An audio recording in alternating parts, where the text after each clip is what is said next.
Happy to have my friend Tang back for another episode. He's just fresh off a 4-day Vipassana meditation retreat. So today on our show, we're going to be talking about the Vipassana style of meditation. We both do practice that style as well as other practices of meditation. But we're going to talk about the style of Vipassana, kind of where it started, and how it's been continued in the tradition and the lineage. So, going to have a great conversation about that. We'll see you on the other side. All right, welcome back to our show. Today I'm welcoming back a repeat guest, dear friend of mine. He's been a meditation mentor of mine for like probably 10 plus years now.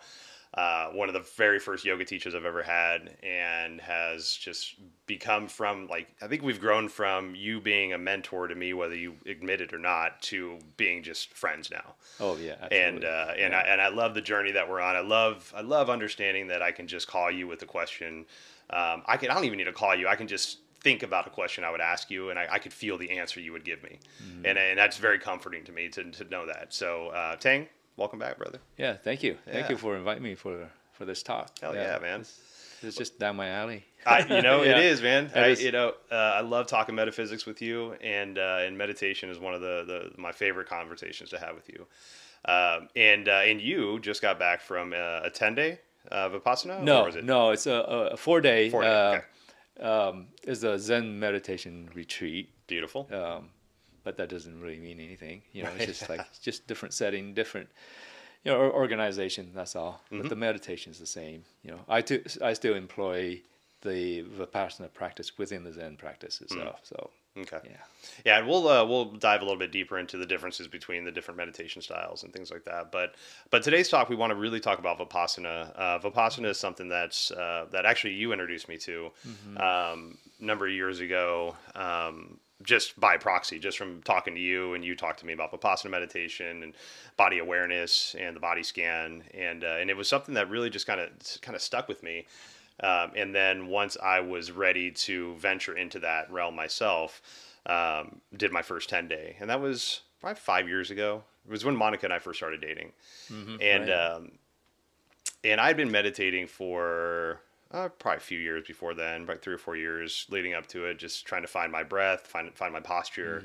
And I use the term meditation very loosely. I sat in silence and listened to my breath. Sure. And tried not to think about my thoughts for years and years Right. and years. Yeah. And then, but I think, one of the big kickers for me in my practice was taking that Vipassana meditation.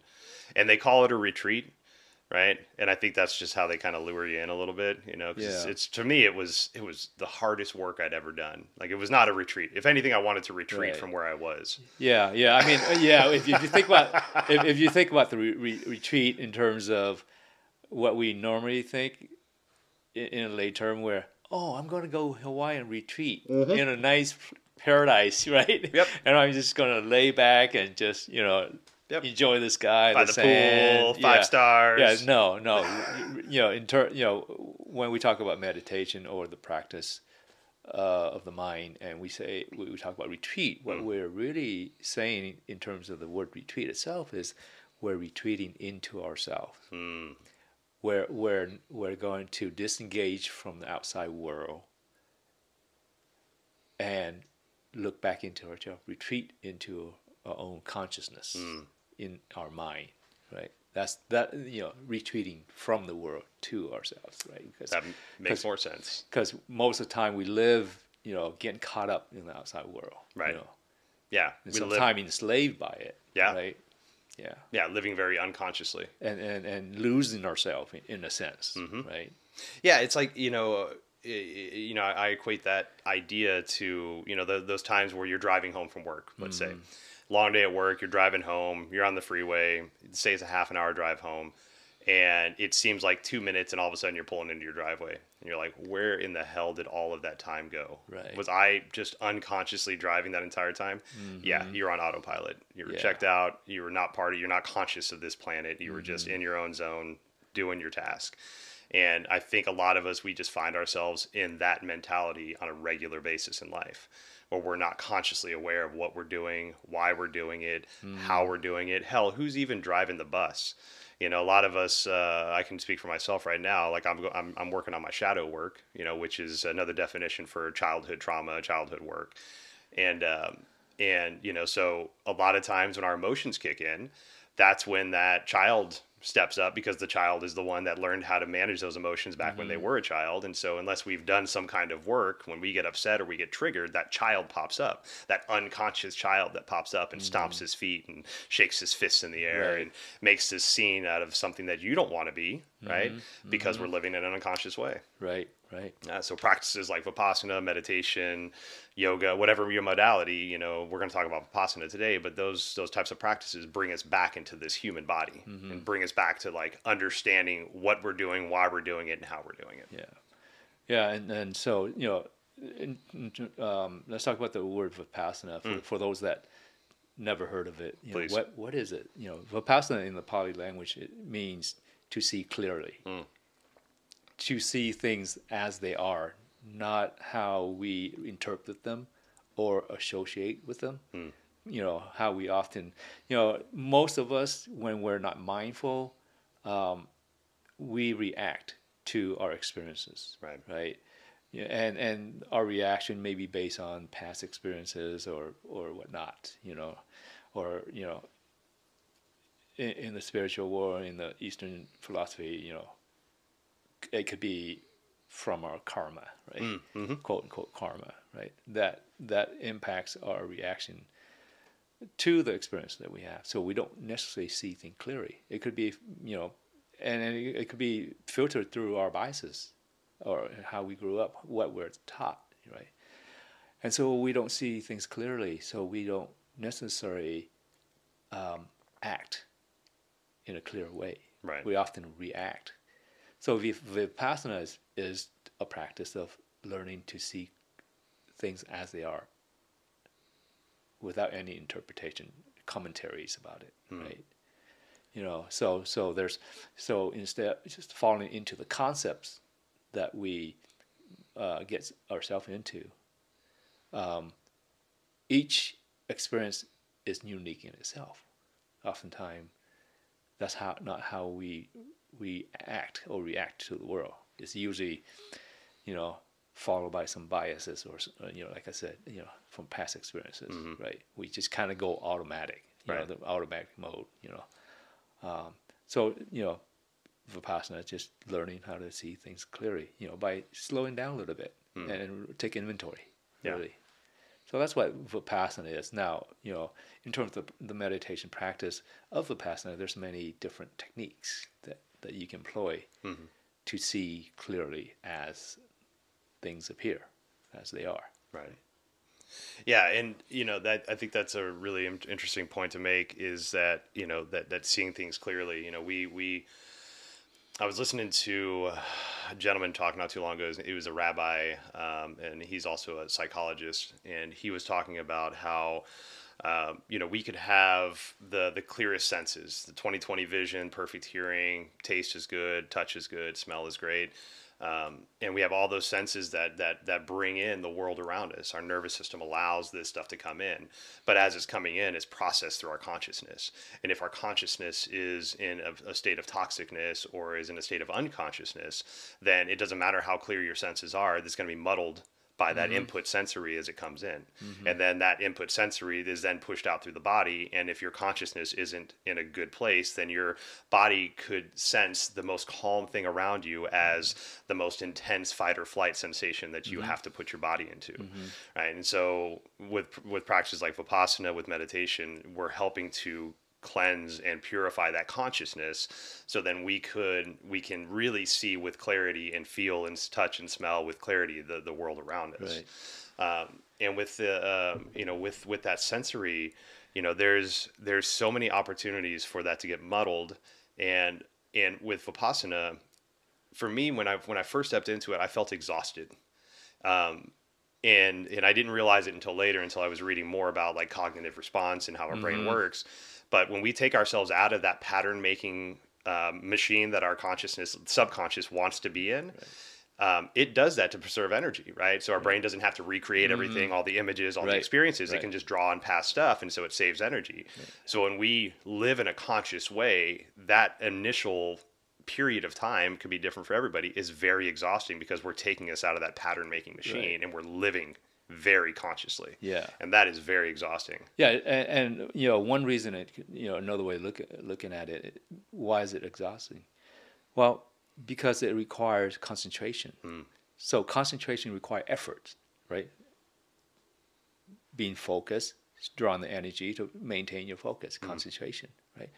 Versus when you're not concentrating, your mind goes anywhere. Anything that appears to be that can raise your sensory, it'll take you away, right? And so you're living mindlessly. There's not a lot of effort living mindlessly, right? Right, yeah. Right. Now we have to tune in, so we have to concentrate. We have to put effort in maintaining that concentration. That's why it can be very exhausting, especially if you've got the monkey mind, Oh, right? man. And then you're trying to tame that monkey. It takes effort to tame that monkey, Right. right? Yeah. You're not going to coax him in by just telling him, "Hey, come in here and just lay back," right? It's not going to do that for you, right? So that's why that's why it's exhausting. And another aspect of this is you look at consciousness. What is consciousness? Consciousness is just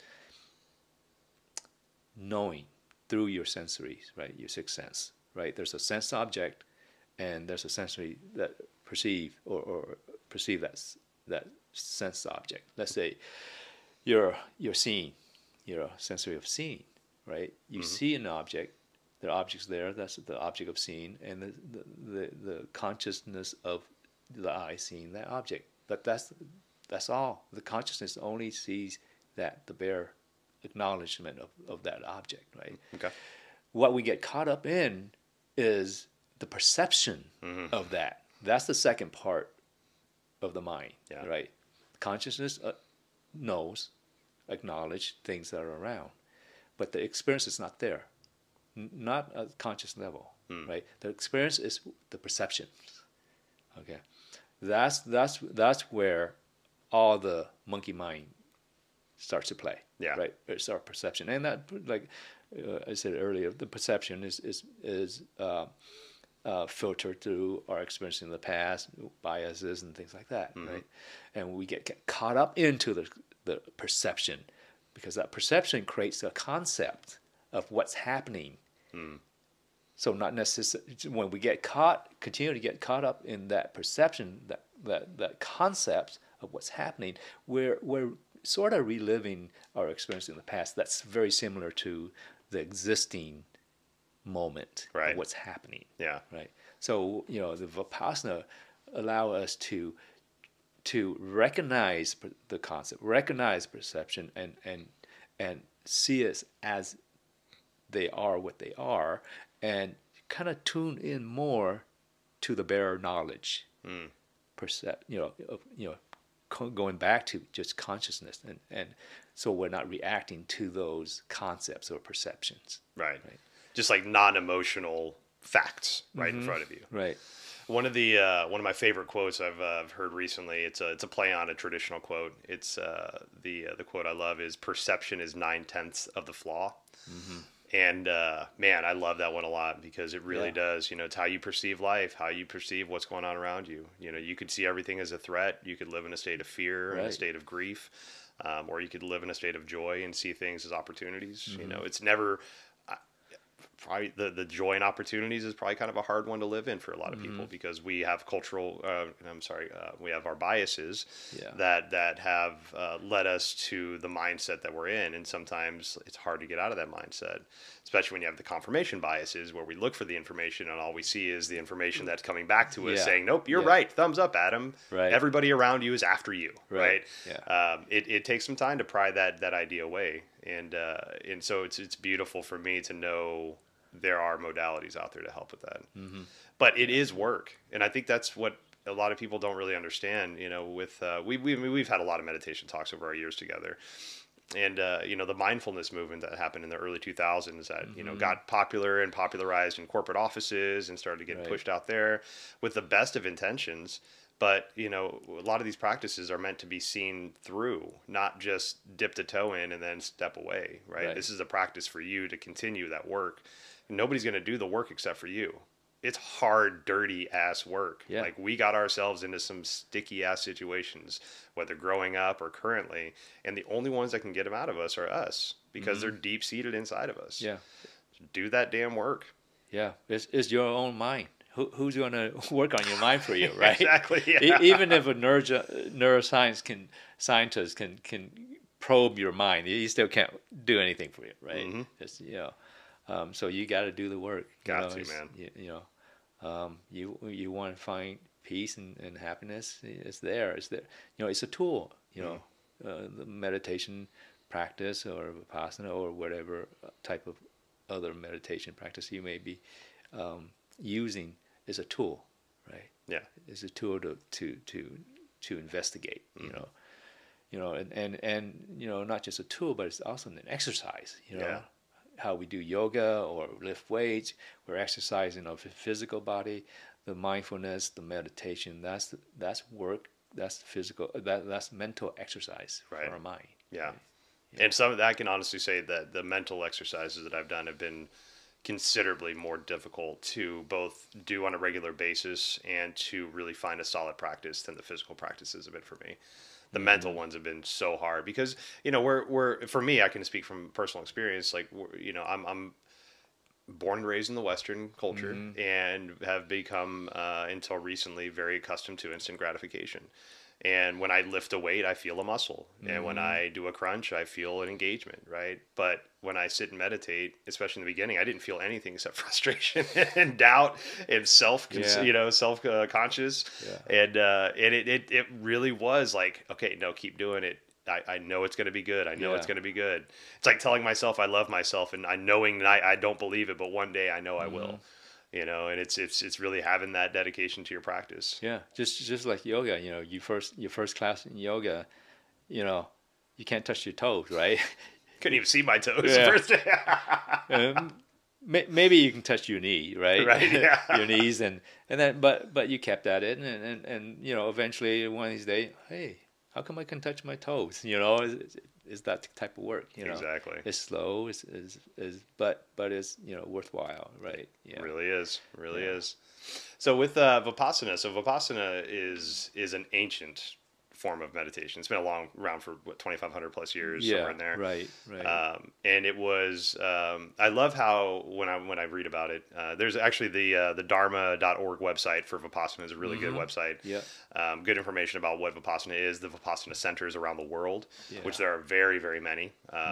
From you can go camping for Vipassana to having actual dormitories where you share a room maybe with a person that you still don't talk to. There's partitions and stuff. So there's all different ways that you can experience your Vipassana.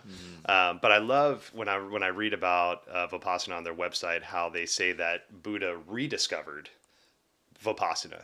He didn't discover it. It was rediscovered, which I love the idea of those questions, right? Like, what was around before the perceived Big Bang, right? Because the Big Bang's still a theory, right? It's not the Big Bang happened, that's how the world happened, but that's a theory. But the question, like, what happened before the Big Bang? Like, what was going on before then? It's like, holy shit, never thought about that, Yeah. So the idea that Buddha didn't discover but rediscovered, because there's still so much time in this world that happened before the Buddha was walking this planet, that he was able to rediscover this practice and then utilize this practice within himself and his followers to help establish Buddhism and so on and so forth. So with that, so the story of Buddha was he sat down for 7 days under the Bodhi tree and was confronted by Mara, right? Just throwing sex at him, throwing gambling at him, throwing all the stimuli at him, and he just sat there. Yeah. And through that, he found his breath, he found the peace in his life, and that's where he rediscovered Vipassana. Is that correct? Right. Perfect. Yeah, okay. That's about right. About right, yeah. It's, a lot of this is, taken from sutras, taken from, like, past texts, but a lot of this also is, us kind of, like, pushing stories together to kind of make sense of something. Yeah. But what I love about Vipassana, one of the things I love the most is it's non-secular. Exactly. It's not tied to a religion. Yeah. It's not Buddhism, which No. Buddhism isn't even a religion. It has practices that can be religious, but it's not a religion. And I think that's one of the biggest things that makes it universal to everybody, is that anybody can practice this. Anybody. Christian, agnostic, non-secular, right. Anything, atheist, right? You can find some form of meditation and some type of success with Vipassana. Right. Is scientific. Yeah. I mean, you look at the psychology world now, a lot of therapy work in psychology are from Vipassana now. Since Joseph Goldstein and many other Westerners in the 70s and 80s, they went to India and they practiced, meditation, Vipassana, and with their background in psychology, they're able to take that practice and incorporate it into psychology. Where you have, what's the most popular mind-based stress reduction? Okay. That's based on the Vipassana practice. Dealing with anxieties and other mental illnesses. So yeah, it has great benefits. Yeah, right? And there's a doctor, Joe Dispenza, who have you heard of him? I heard of him, but I don't remember. He does a lot of work now on like the Gaia Network. He does a lot of documentaries, things like that. But Joe Dispenza is a neurosurgeon that, a spinal surgeon that got in a very bad accident years back, probably 15 years ago or so, and was basically paralyzed. And he didn't call it Vipassana, but he basically meditated on the reconstruction of his spine. Oh, right, yes. Right, yeah. And so he, for days, I think it took him months to do this, but he would sit there in a meditation and physically, surgically repair his spine. And he would do it over and over again. And he said the day that he finally completed the surgery in his head was the day he wiggled his toes and started walking. And that's insane, right? But that's a form of Vipassana, right? Where you look inside your body, you find those sankalpas, those areas of the world that you haven't dealt with properly, the pain and suffering in your life. You focus on those things, and then through the focus and through the attention, they disperse. They feel heard. They feel loved, and then your body starts to repair itself. Right. Oftentimes our mind keeps our body from repairing itself, right? Because again, we fall into that perception and concept. Okay, you have a pain, and all of a sudden, oh no, the world's coming to the end, right? I'm gonna die, or whatever that may be, and so that creates anxiety, stress. And what does stress and anxiety create? Right, inflammation, and all these things that keep your body from repairing itself. Right, is when we're able to acknowledge what we're experiencing, pain. We start from that, and we, concentrate. Through concentration, we dive a little deeper into, okay, what is this pain that I call pain? What am I feeling physically? What does it mean mentally for me? What does it mean emotionally for me? Let's look at those things. And when we start to dissect those things, the concept of pain is gone, and we are able to see our body, how it is experiencing at that moment, in all aspect, the physical, the mental, the emotional aspect of it. When you're able to see that, then you can really see what's going on.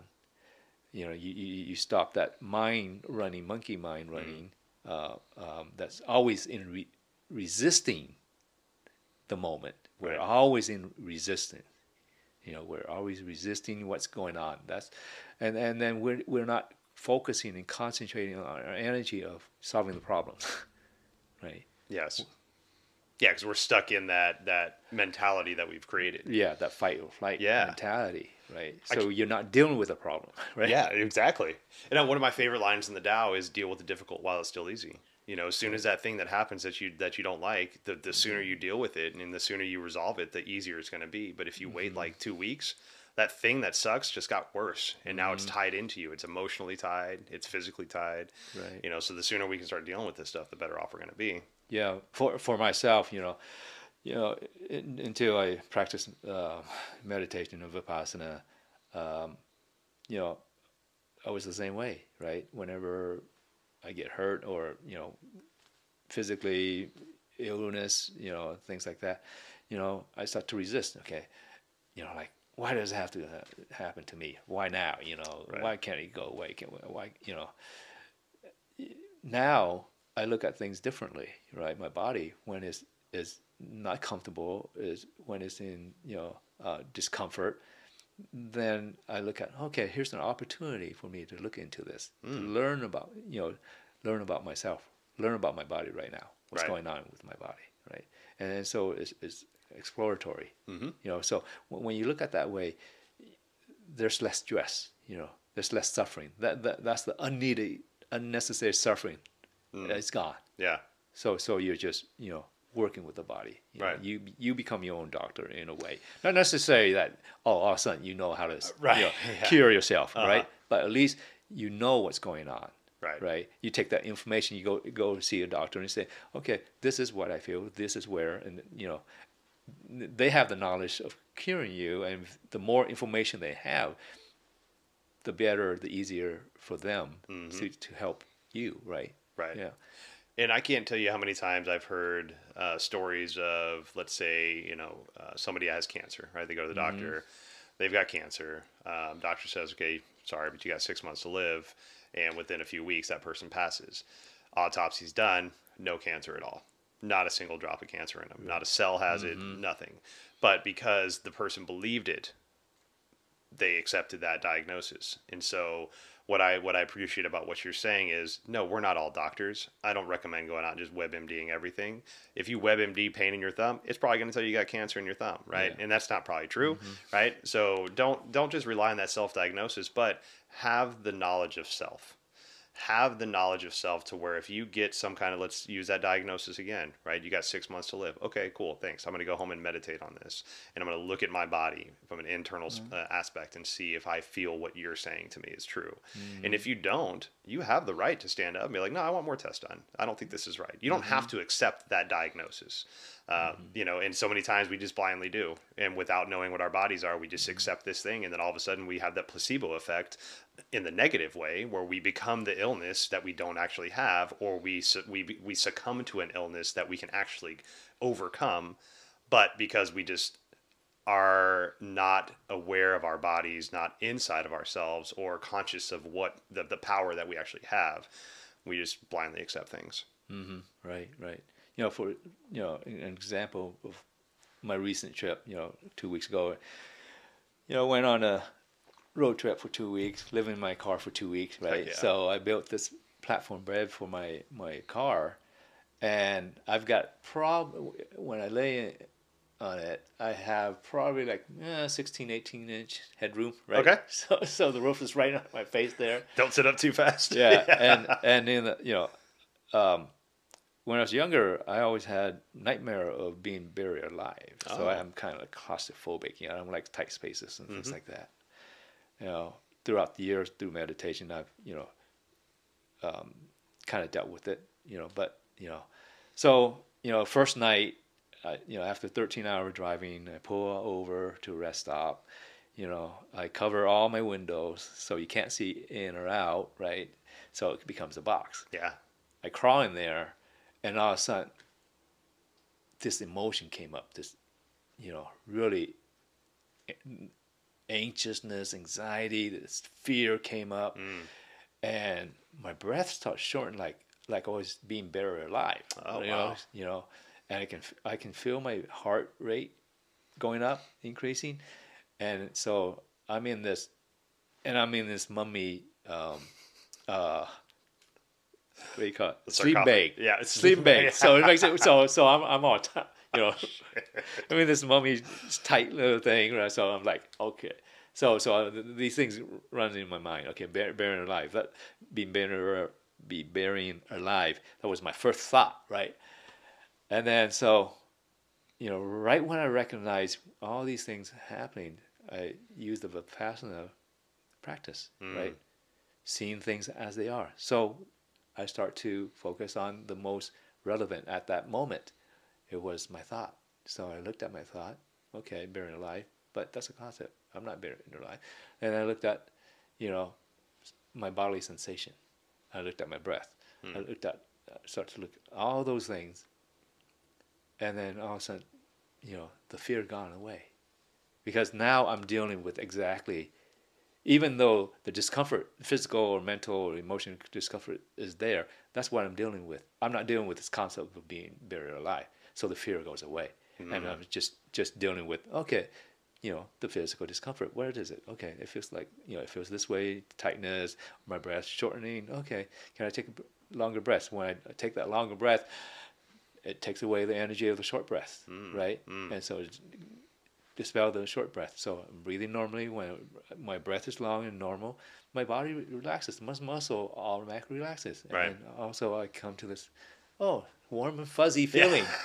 And then with, I don't know how long it took me, but it seems like, all of a sudden I'm asleep, right? There you go. Peacefully asleep, right? Yep. It's got to shut the book on that story. Yeah. That's a big thing is that we tell ourselves these stories and get wrapped up in them. But when that conscious brain can kick in and be like, Tang, you're in a sleeping bag in your car. You're pretty safe. So let's take this out of the story and let's look at the body. Right. Yeah. That's beautiful. Let's look at reality. What is reality? Exactly, Okay. Yeah. There's somebody out there with a bobcat just covering your car in dirt right now. No, you're fine, dude. You're all right. Yeah. Oh man. Well, let's talk about the process of Vipassana. So with most traditional Vipassana centers, they ask that you do a 10-day course first, Right. and that's to start to understand what the process is, to know that you're committed to the process also. Right. And to like put you with, because you're a newer student, but you're also intertwined with older students. Right. And even though you can't talk to each other, there's no physical contact, no eye contact. There is the energy that's shared between everybody. Right. And so if you're new to Vipassana, never done it before, they ask you to do a 10-day, and it's actually equates to 12 days because they bookend it with 1 day on each end, so you can kind of get to the Vipassana center wherever you're at, have an introduction, actually speak to some people. You have an opportunity to meet some of the other people that are in the group with you. And then, around 6 o'clock that afternoon, that evening is when Noble Silence starts. Right. And then Noble Silence isn't lifted until that 12th day, right? So the end of your morning meditation on, ours was a Sunday. That 9 o'clock meditation, as soon as you get up and walk out, people are cartwheeling. There's conversations. There's people crying. There's emotions happening. It's such a beautiful experience. By that time, you're so calm, you won't be doing cartwheeling. I saw you doing cartwheels. Really? Yeah, my first 10 day. Okay. Yeah, we finished. I walked out of the meditation center, and people are hugging and crying. And I found Monica, and I saw while I'm hugging Monica, I saw this guy doing cartwheels. I'm like, oh shit! All right, man. Yeah, there's always a lot of crying. And there's definitely joyful tears. Most definitely. Yeah. And so you get you get there, you get to talk, then you go to Noble Silence. 10 days later is when Noble Silence lifts. During the time of Noble Silence, it's very regimented as far as the schedule goes. There are opportunities for you to mandatory meditations in the meditation center and the meditation hall with both men and women. There's opportunities for mandatory meditation, but you can do it in your room or on the properties in some space if you want. But basically, what it breaks down to is about 11 hours of meditation a day, and then roughly 2 meals. Two meals. You have your breakfast and you have your lunch, and then light snack if you choose to in the evening. And if you're an old student, you don't get to have that light snack, right? You have tea or something like that. Yeah, I mean, it's not like they're going to police you, right? Yeah, exactly. But it's part of the practice. So you just do it. Yeah. definitely, definitely. And then so there's no reading, no writing, No exercise. no exercising. Right. I got talked to a couple times for trying to like discreetly do yoga poses outside. You know, just Right. trying to stretch my hamstrings and my hips after sitting in meditation for 11 hours.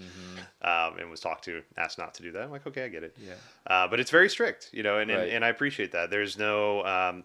They ask that you don't bring any spiritual talismans with you. So if you recognize malas as a meditation guide, no malas, no crystals, Right. no mantras. Obviously, there's no speaking. So it's you, your breath, your meditation practice, Your mind. your mind. Yeah. Yeah. What they want you to do is put all your energy and your focus on your mind. So they don't want any type of distraction or anything that you can distract other people. That's the whole point, right? Right. It's about the mind. Yeah. So that's why they're so regimented about, they're strict about those things. And just to clarify, this is only for the Goenka meditation center. Okay. That they operate that way. There are other Vipassana center, like some Buddhist Vipassana center I've been to. They have 10 days. They have shorter days. They're almost just as strict, with the meditation, but they don't. They're not. You're not required to have a 10 days like this. Okay. Like this, the center, the Goenka Center. So there's different approaches to the Vipassana practice, and there are Vipassana practices that are the technique itself is focused on different aspect of the Satipatthana, of the four foundation of mindfulness. One could be focused totally in sensations. One could be totally focused on only the breath or the mind. And so forth. Okay. I when I first got to the Vipassana, I didn't fully understand why they didn't want people to speak. I kind of just understood as part of the tradition of, but never really like why don't we talk? And I think they talked about this in one of the intros, but I really do appreciate why we don't have a conversation, and it's mainly to not overemphasize or negate somebody else's experience. Right. If we walk around, like if I walked around and was like, oh my God, I just had the best meditation. I ascended and I saw these things and I did all this stuff and these people talked to me and all this shit. And my gentleman sitting next to me in meditation didn't have those experiences, then maybe he's going to start thinking he's doing it wrong. Right. And that's not the way to do it at all. Everybody's going to have their own experience. Right. And so being able to keep those experiences to ourselves and really ruminate on what's going on within us and our consciousness and our breath and our bodies, then we start to really understand who we are. And we take that story away of we're doing it wrong. Or, hey, look at me. I'm the overachiever Vipassana guy, right? I'm seeing all the things. Like, nah, man, we're all just doing it ourselves, Right. We're on our own path. Plus, if you notice, when you're in silence like that, you're not silent. You hear your mind talking all the time. That's when you start to shut the physical mouth. Then you start to notice that the internal mouth that just jabber on and on and on. Dude, right? It goes forever. Right. Good Lord. And so that's your first experience of seeing the mind. Right. Yeah. Yeah, and I thought it was interesting with Vipassana, even though they do mix the old and the new students for the Goenka style and the 10-day meditation, how very little direction was given for the first few days. Right. It seemed like they were talking very specifically to the older students and giving them some like revision of coaching. But for the newer students, it was like, okay, so we're just going to sit for a little while. There's props in the back. Most people like to sit up, hips above the knees, but outside of that, we're going to sit for a while. And then I was like, okay, got it. Then after that third day is when they started to talk about a little bit deeper about the sankalpas, the pains in the bodies, and the reason why we listen to the breath, feel the breath on the top of the lip, and things like that. And initially, when they that third day when they started talking about it, I'm like, oh shit, I'm doing this all wrong. But it wasn't really that. It was giving you an opportunity to find your own practice and then start to fine tune it a little bit. right? So sit with Right. yourself, sit with your consciousness, scratch the surface, see how you do. And then we're going to start to layer in some more deeper understandings of what's going on. Yeah, and I think part of that is to allow yourself, each one individual, to settle down in your own way, Mm. right? Because if you think of it, if for someone that's never done any meditation, Vipassana, they go in a 10-day, and first day they're given a lot of instruction. Mm-hmm. So what happens is you start to think, you start to analyze, you start to be intellectual, right? Mm-hmm. Right. So the mind is running again. You start to create concepts, and perceptions about what should not, and da da da da da da. Right. So they want that first 2-3 days. Generally, that's it takes me about 3 days to really settle. Mm-hmm. Even now.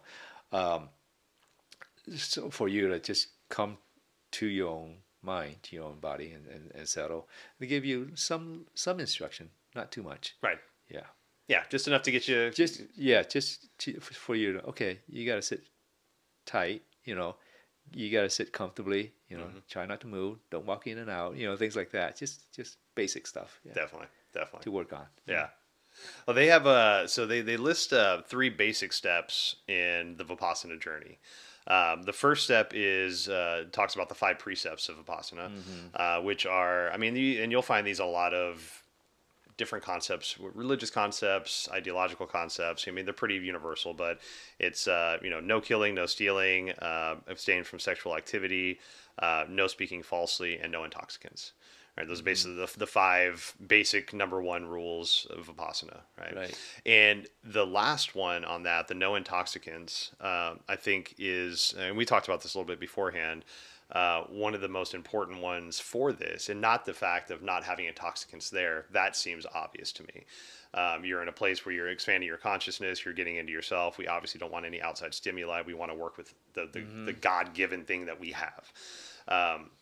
The interesting thing about that, though, is that I think it was the first or second day, or it's actually in their intake forms, is that this is not a treatment facility. Right. This is not a place for you to go to stop drinking, to stop the drugs that you're on, to get the mental help that you need. It is definitely an opportunity to find and continue the help once you've gotten the toxins out of your body, or gotten to a place to where you can come to a meditation seminar like this. But this isn't your get clean seminar. This isn't your I'm going to go here, quit drinking, quit the heroin, whatever it is, and then find meditation. Like, they're not set up to do that stuff, to give that kind of counseling, to give that kind of support. Right. And I think that's a very, very important one to really make sure that we emphasize. Yeah, and another aspect of that is that this is a center to practice meditation.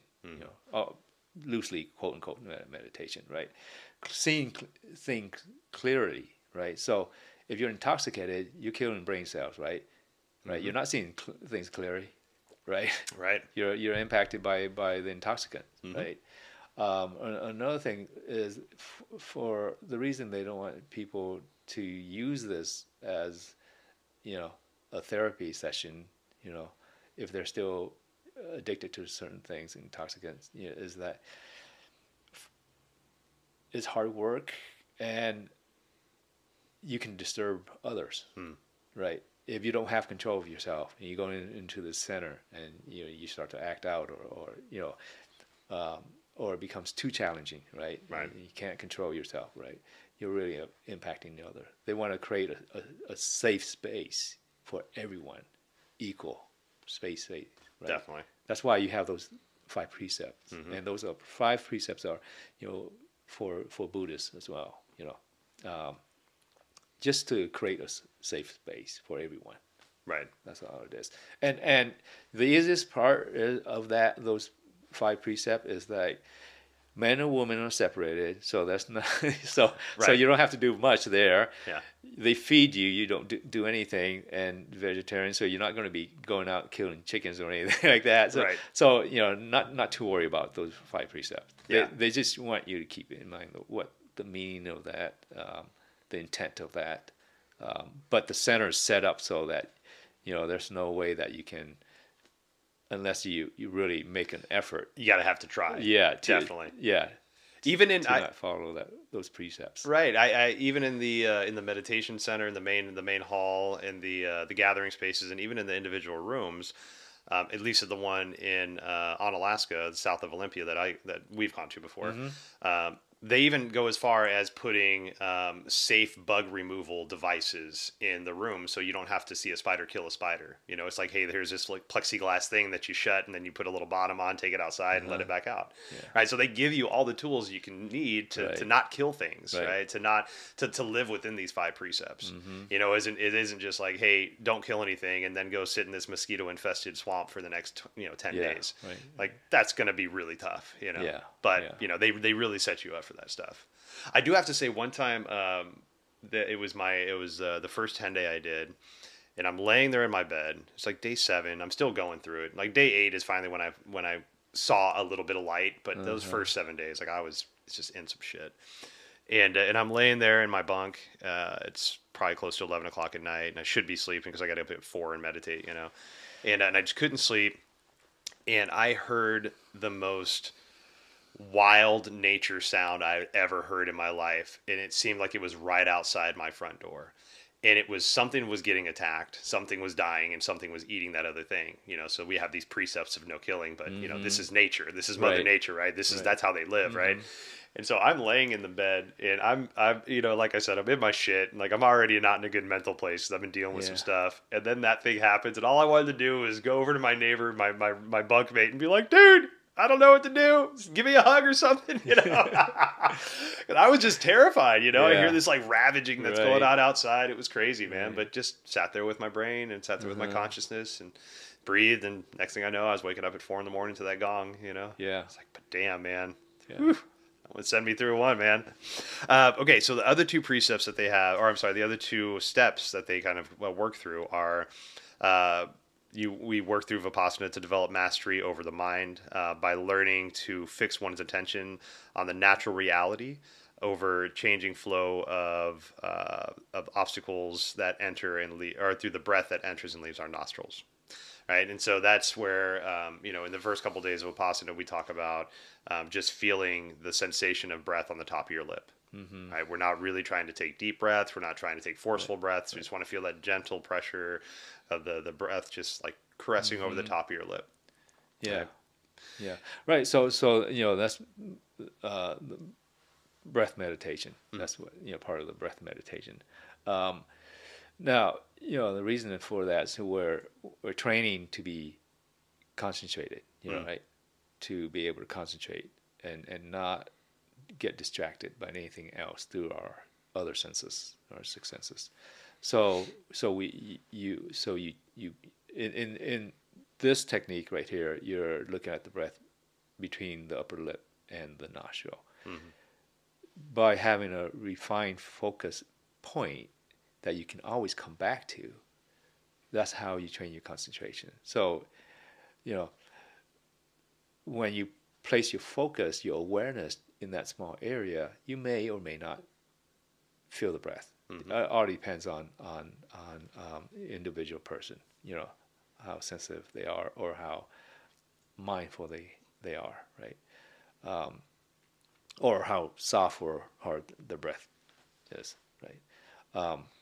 So you may or may not be able to feel your breath. In other center, they focus on the falling and rising of the stomach. Is the placement of your awareness, where you put your concentration is. So, and you go as far as identifying what experience you have in that area. It could be if you have really good concentration and really focused awareness, you may be able to tell the difference between the in-breath and breath, the temperature difference, right? You can feel the upper lips, or you can feel it through the nostrils. There's a lot of indication of the breath there, right? So by doing that, you focus on that again. Focus on the concentration. When the mind starts to drift, and it gets bored, and you get, distracted by something, and the moment that notice that, then that's your anchor that you can always come back to refocus, to get that concentration going again. Yeah.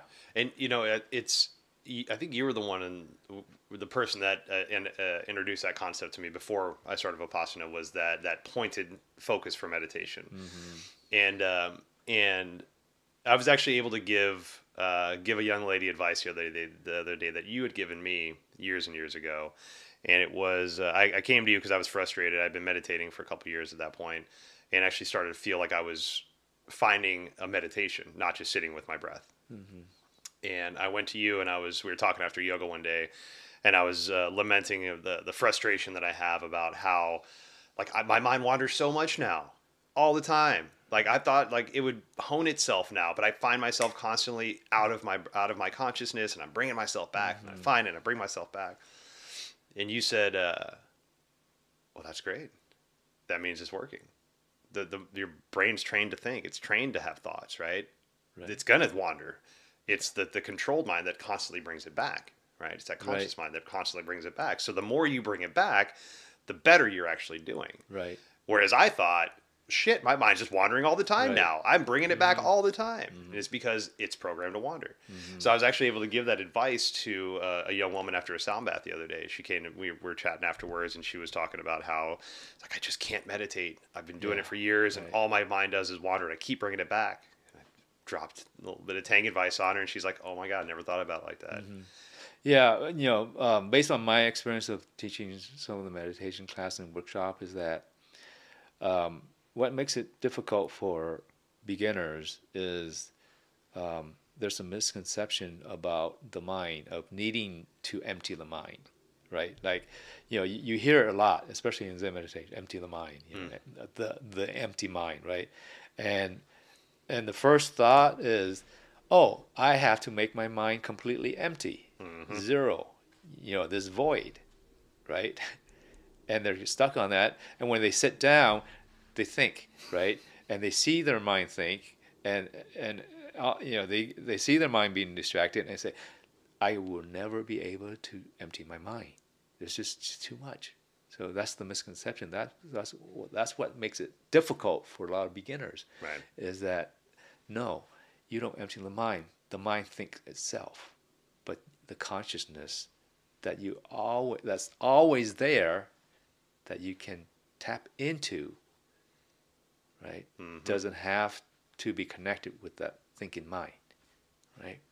So let go of the concept of I have to empty the mind. No, you just have to disassociate yourself away from the stories that the mind creates. Yeah. Right. And then just, if the mind is thinking, know the mind is thinking. Right. Yeah. If you're angry, know that anger is there, right? It's just knowing, bare knowing. So if anything, any experience that comes into play through your senses, bare knowing is, okay, your experience right at that moment, is it pleasant, unpleasant, or neutral? That's all you need to do. Yeah. Basic sensory information. Yeah. There's only three experiences. Yeah. It's either unpleasant, pleasant, or neutral. That's it. And then we tie our emotion to it and create the story. So we Yep. get that story out of there. And if you can keep it to that bare knowing, then you don't get caught up into the concept, into the stories, into the experience that you're having. Right. The other one that kind of ties to that empty the mind misconcept that we hear is it's not necessarily from Vipassana, but I hear it a lot in spiritual practices, but it's kill the ego. No. I mean, you don't let the ego be in charge. Don't let the ego drive the bus, because the ego is typically it's our trauma child. It's our unattended younger self that just is running wild, but it still serves a purpose. Our ego, it needs to be there. It doesn't need to drive the bus, but it has a purpose.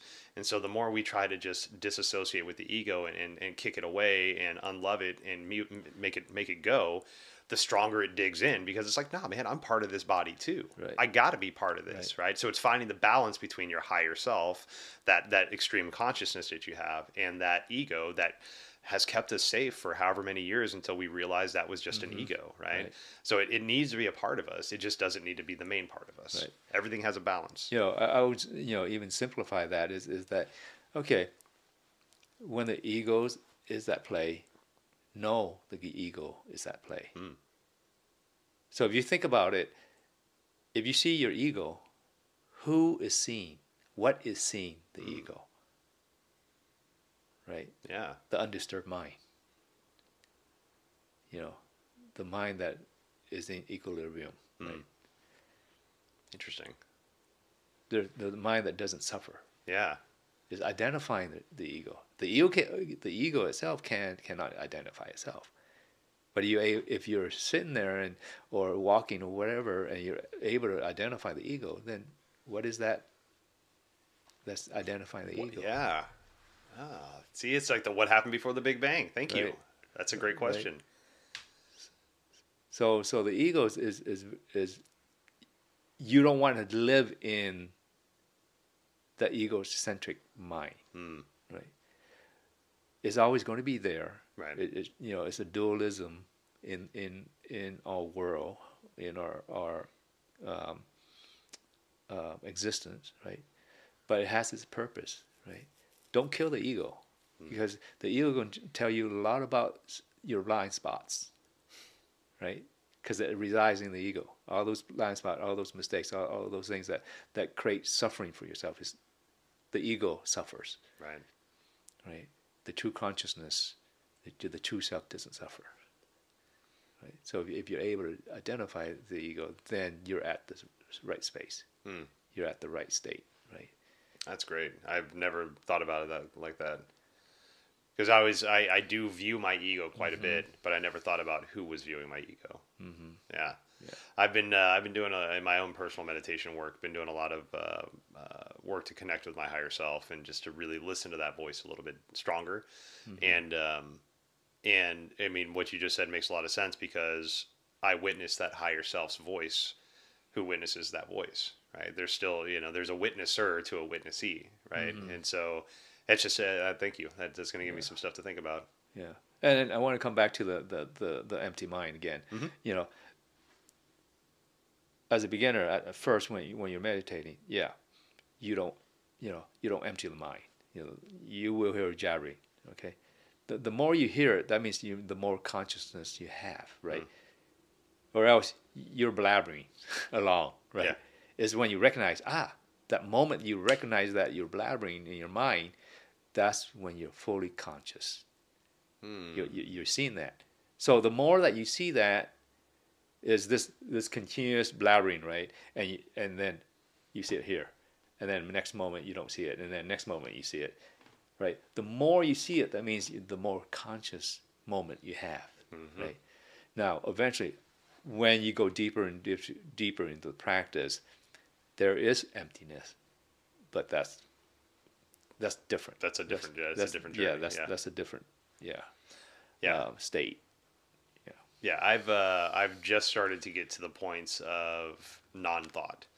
And again, I know there's thoughts going on up there, but I'm to a point where I can minutely, not on a continuous basis, but find those points of, I mean, I guess a word might be samadhi, right? Those brief points of enlightenment where you just, like, as soon as you notice it, it's gone, right? Right. That's that dichotomy with any meditation. As soon as you recognize you're in that place that you've been not striving to strive for, or striving to not strive for, it's gone, right? And so, but it's beautiful to know that there's the feeling of stepping towards it, and it's not a desire to keep there, right? It's not, and I got to be very aware of that for myself. It's not like I'm trying to strive to find that and live in that spot, but knowing that I'm dipping a toe in, and I'm having different experiences with my meditation now is an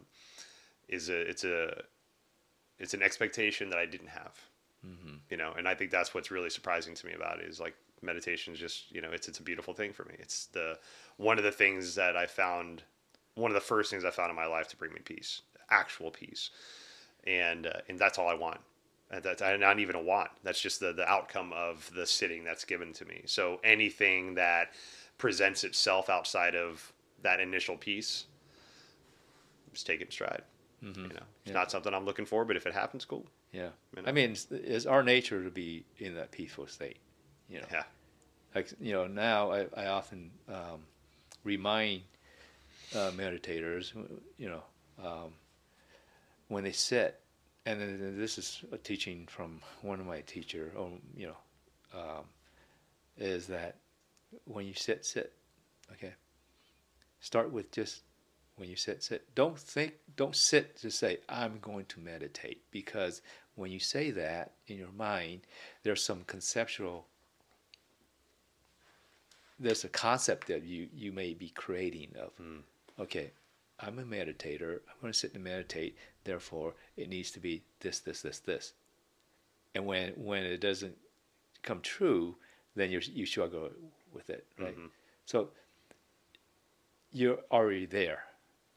The state of mind, you don't need to go to any other state. The state of mind is what it is right there. So get rid of all that concept of meditation, of what state should be and things like that. Just sit and just follow your breath. If the breath is what your point of concentration is, or if your point of concentration is realizing or being conscious of bodily sensation, then just sit with that, right? When you are in the right state, you'll be there. You can't work towards it. You can't make peace. You can't create peace. You can't create contentment. Yeah. Right? It's there when it's there. When all the factors are there to create that, to manifest that, it's there. You can't artificially create those things. Wow. That's beautiful and frustrating. Yeah. So, just chill out a little bit. Right. Yeah. Have enough effort, but chill out a little bit. So it's a balance, right? Too much efforting, you start to talk in your mind, right? You get frustration, you get anger, right? Too relaxed, you're in this, la la land. Right. You're dozing off, right? So there's a balance. Yeah. Yeah, and I think that that might be one of the things that makes it so hard for a lot of people, is that we're not used to that balance. We're not used to that. There's a friend that I have that talks a lot about how a lot of people in the West have issues sitting with sensations and any intense sensations, and from intense pain, suffering, obviously, to even intense joy and intense calmness, which is something that meditation brings. When we can just sit with ourselves and be okay with the chatter that just is flowing in the brain, not paying attention to it. But, if we're not trained to that point of not paying attention to it, then we're going to be overstimulated by the amount of chatter that happens, right? And then then there's, again, that's another form of overstimulation that we're not able to sit with. So I love that idea that, a lot of times with meditation, a lot of times with, like with hot yoga, for example, right? Some of those classes are hot as hell. Yeah. The endorphins start get going, your body chemicals start rising, and that's an intense sensation. And, right. and, so for me, I didn't realize I was trying to train myself how to sit with intense sensations, but at the same time, not chasing those sensations. Right. It's not like I'm chasing the endorphin rush. I'm not chasing the burn in my eyes from Sananga, the plant medicine, but I'm learning how to sit with those sensations so that when intensity does present itself into my realm in a way that I don't have control over, then I'll have some practices to be able to lean on to say, okay, I'm going to sit with my breath, be with my consciousness, get out of the monkey mind, and see what I can do with this information that's come to me. Yeah. Yeah. I mean, the yoga practice, that's a perfect environment to practice your, Vipassana, your meditation, mindfulness, right? Because there's a lot of intense sensations that's going on, right? The mind talks, the mind judge about your practice, about how you are, your body shape and whatnot, what you can do or can't do, what you were able to do yesterday, right? If you want to take your yoga practice another step, is to incorporate this meditation, this awareness, bare knowing, right? Get the mind concentrated. in our yoga, we often say, you know, find your breath, right? Your drishti, right? Drishti is your point of focus, right? Use your breath as a point of focus. Breath can tell you a lot about your state of mind and your physical body as well, right? So instead of just going in there with the egocentric point of view of the practice of, okay, I'm going to do a split or I'm going to do something crazy, a handstand or whatever, or not, right? Those things will come when the body's ready, when the mind's ready, right? It's more important that you concentrate the process of that. Where are you at? What is your attitude? What is your mood from moment to moment, from breath to breath, from posture to posture, right? Why not find peace as the goal of your practice? What do you need to get rid of in your practice to have that peace, to be peaceful, to be content at any moment in your practice? Yeah. Whether you're just standing in Tadasana, you're laying down, or you're in a balancing posture, right? What oftentimes, especially in the Western mindset, is like do more, more, more. Right. How about reverse that? Do less, less, less, and get more out of it. That's beautiful. Right? What can you take away? Oftentimes, we're always grasping for more, more, more, yet we feel empty. Right? Because we cover ourselves, we can't find ourselves anymore. Right, yeah. Our house become us. Things become us. We're no longer able to identify ourselves, right? Let's get rid of that thing. Exactly. If you get rid of all that things around you, all that in your mind, you will appear, right? Your fullness is there. Right. There's a child psychologist that I read her book a while back. It's called The Female Brain, I think it was. And it was given to me by a friend. I have 2 young daughters, right? And so she was like, hey, you need all the help you can get. Here's this book. Talk about the female brain. Help you raise your kids. I'm like, great. You're awesome. Appreciate that. And one of the things that they talked about was, I don't think it's her theory, but a theory that she prescribes to is that we're born energetically with the perfect amount of happiness and joy in our lives. And as a child, as that beautiful newborn, and as we go through life, we start to put things on our light to think that we're making that light brighter, right? Stoking the fire, if you will, right? So we have toys that we put on, and then we have cars that we put on, and then we get houses and clothes and jewelries and all these things that we put on ourselves, and then all of a sudden we don't realize why we don't have joy anymore.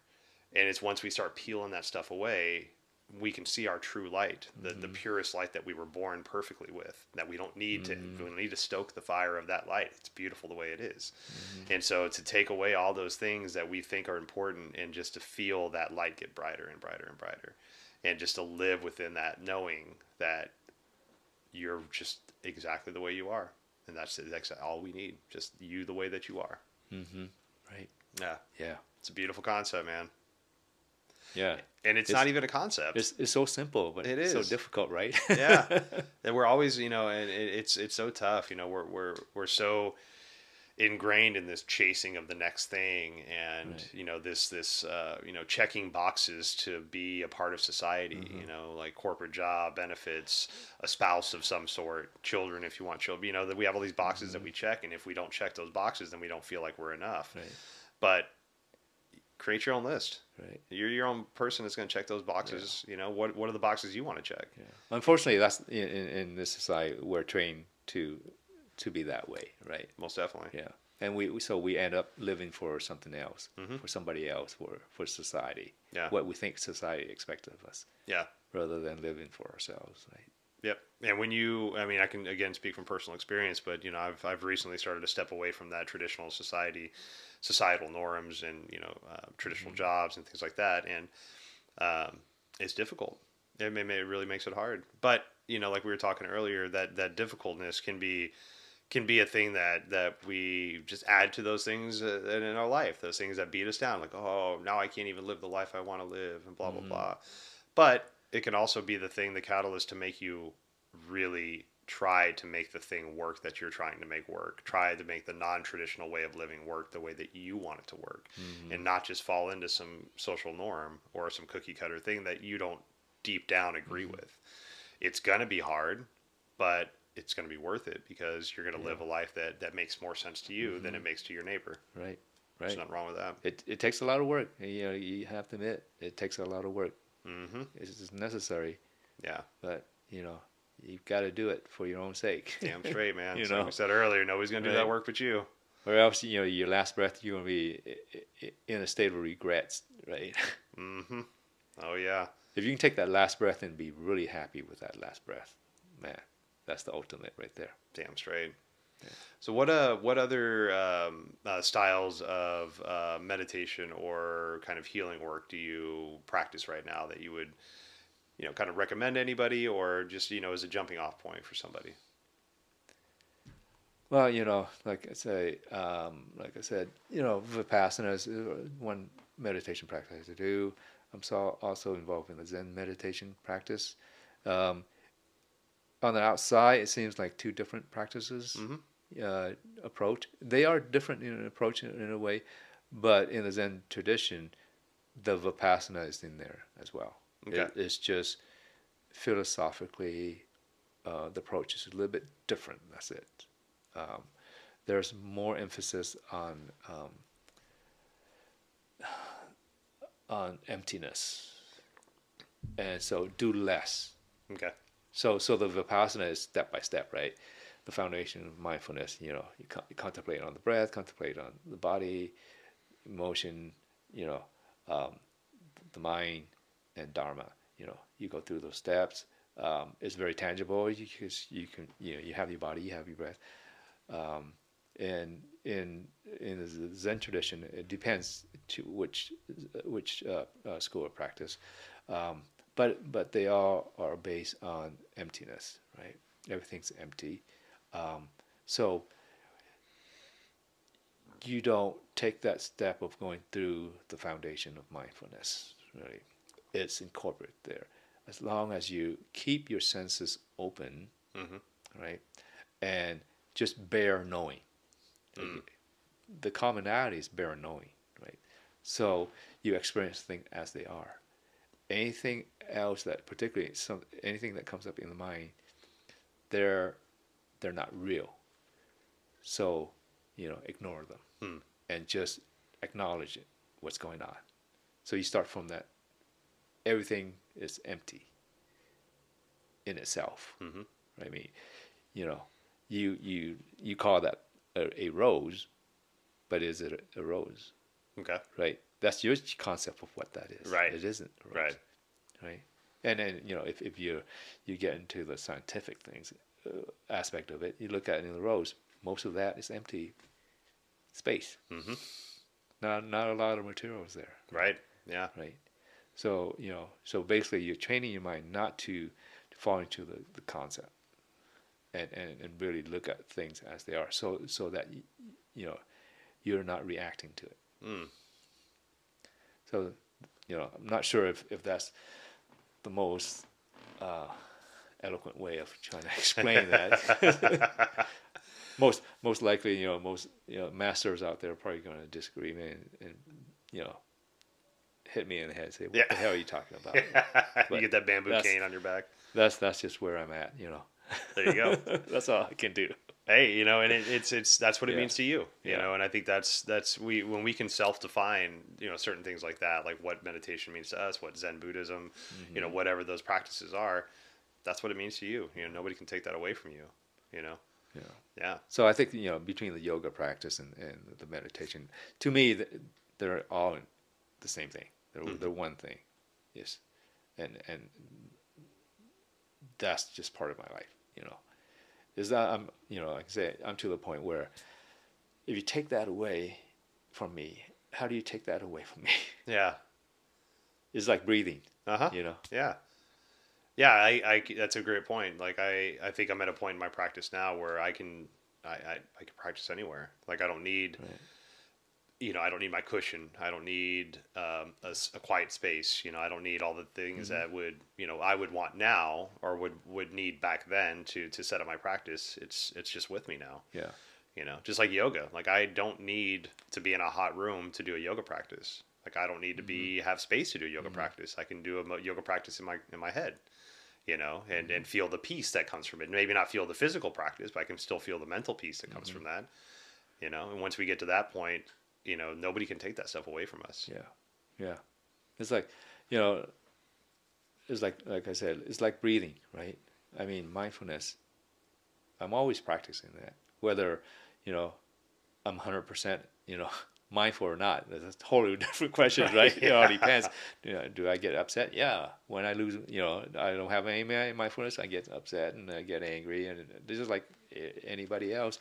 But you know, I'm a little bit more better able to control it or identify it, so I can control it. You know, driving is a meditation session for me. You know, walking to the car. You know, it's just part of life. You know, it's just like breathing, right? It's once you're conscious, and you have a good practice in being conscious. Is, you know, it's almost impossible to say go to unconscious mode, because the unconscious mode is sort of a natural way that we kind of operate already, but it's almost like once you taste water, you never forget the taste of water. Right. Right. Mm-hmm. It's kind of like that, you know. Yeah. And then I would say that even my yoga practice is a practice towards my meditation. The meditation, the awareness, the mindfulness is the life. It's my life. Everything else is moving towards that. Is to support that. Beautiful. Yeah. Very cool. And, you know, with that also, I mean, you've been hosting meditation circles now for a little while. I know you have a regular one at B1 now on Tuesdays, right? Yeah, Tuesday night at 6 to 6:45 is free to the public. Anybody can come. We sit for half an hour, and then last 15 minutes or beginning of the class, then I answer questions if anyone has questions. Are you doing that virtual and in person now, or just in person? It is virtual and in person. Okay. I think, you know, if anyone, unless you just can't come, it's better to be in person. Most definitely. Yeah, you know, sitting with other makes it that much easier when everybody that has the same intention, they're there for the same thing, right? Yeah. And supportive of each other, right? Definitely. When you get the community, community healing is always very strong, and especially if you're starting out something new, the support is really nice to have. Yeah. Yeah, and starting next year, I haven't thought about it yet, but I'll probably be doing meditation workshop some more like I used to. You know, it'll be like maybe a 3 weeks or a 4 week, you know, where we meet once a week and I go through the process, talk about the neuroscience of the meditation, you know, the benefits of meditation, you know, because to have a good understanding of how the mind works and how meditation works with the mind, then it makes it that much easier for people to meditate. Right. Especially in this society here, where people think logically. Everything's logic and scientific, right? Yeah. So when you start to talk about meditation in a non-scientific, where in a way that it's not relatable, it's difficult for people to believe in it, right? Or experience it. Not necessarily believe in, but experience it. Yeah. You know? I find that true with sound healing and Reiki also. That's, you know, luckily, not luckily, I guess not the right word, but, you know, sound healing's been around for a while now. So is Reiki, you know, it's been practiced for a very long time, but to a point now it's getting popularity to where people are starting to run, you know, scientific tests on it. And, you know, for me, I don't need it. You know, I feel it. I know it. You know, same with meditation. I know it's working and I feel it. But for those, like you said, we have a very logical Western brains, you know, a lot of us out here, and we need proof. And so it's nice to have some kind of now tangible proof for those that need it, that, hey, this is what meditation is doing for you. Hey, this is what Reiki is doing for you. Hey, this is physically what sound healing is doing for you. Like, we have tests designed now that can show the effects of this stuff. So it's not just what, quote unquote woo woo that, used to be called and lumped into that stuff back in the day. Now it's, for those that need the proof, there's a scientific proof. If you don't need the proof and you just feel what you feel and it feels real, then you got that too. Yeah. And I'm not being critical of people wanting the proof. Like, of course. No, that is necessary. I think that's very important. You should be questioning what you're told. Healthy skepticism, right? Most definitely. Like, the Buddha says that don't just listen to me, right? I'm giving you the tool, I'm teaching you, but don't just listen to me. Take it, use it, try it out before you discard it. If it works for you, great. If it doesn't work for you, don't use it. Don't waste your time. So, always question. Right. What you're told. That's, and I can't emphasize that enough. Yeah. Blind belief is the worst thing that you can have. Get in so much trouble with that. Yeah. So there's faith is good, but you got to balance that. Yeah. Yep. Or it becomes blind belief, and that is very dangerous. Yeah. One of my favorite quotes that I love to say that turns people the wrong way until I explain it to them is if you see the Buddha on the road, kill the Buddha. Right. And so basically what that means is, if you meet anybody that says, hey, I'm your guru, I've got your answers, follow me, and I'm gonna find you peace. No, that person does not have your best interest in mind. If their ego is taken away from it and they can just teach you from a non-egoic place, that's great. But if their ego is attached to it and they're saying, I'm the one that's going to teach you, I'm the one that holds the knowledge, they do not have your best interest in mind. Well, another thing, when you walk down the path and you see the book, kill the Buddha, that means is that the answer isn't out there. No one can save you. Right. The Buddha is within. The Buddha nature is within. The consciousness is there. Right. You have to find it yourself. If you see a Buddha on the road, that's a fake Buddha. That's not your Buddha. That's someone else's Buddha. Yeah. That's something else. Right. That's an apparition. Right. Don't follow that. Yeah. You got to look inside. You have to do the work. Right. And how many stories of gurus out there, whether in the best of mind or the best of heart or not, how many times has a guru told a disciple, it's all within you. It's all within you. And that's how many times has that disciple been like, tell me more. Tell me more. Yeah. What else can you, I just told you, it's all within you. Leave me alone. Yeah. Like, figure it out. It's within you, I'm not giving you anything you don't already have. Right. Yeah. What I like to tell my clients is that you're your own healer. I'm not waving a magic wand. I'm not giving you something you didn't already have. I'm holding space for you. I'm maybe giving you some modalities to work with that you might not have been aware of. But like we said earlier, it's your work to do. I can't get in there and clean your gutters out. That's your work. Again, hold space, give you modalities, keep you safe while you're doing it. But it's your work to do. Right. Well, just like going to the doctor, right? He can prescribe you the medicine, but you got to take the medicine. Right. Yeah. To get better. Right. He can only do so much. He can prescribe. He can, try to figure out what your problem is and prescribe you the right medicine, right? But you have to take it. Yeah. The work is all on you, right? Gotta do your part. Yeah. Hell yeah. I have a quote from Goenka that I'd like to read at the end. But before we get there, any kind of parting thoughts? Anything else you want to lay on us about Vipassana or meditation skills or anything like that? Well, I would say take it easy. Kind of chill out. Don't take things so seriously, right? But one thing is, don't just discard thing that you hear just because you don't believe in it, or right. Try it out. Yeah. Try it out for yourself, and you can never. If you have one teacher, you're losing out. Yeah. At different stages of your practice, you will find a different teacher, and you need to find a different teacher to progress. Don't get attached to anything. Yeah. I love it. Sorry, go ahead. Yeah, attachment is one of those, egocentric thing that will keep you from progressing. and brings suffering to yourself. Yeah.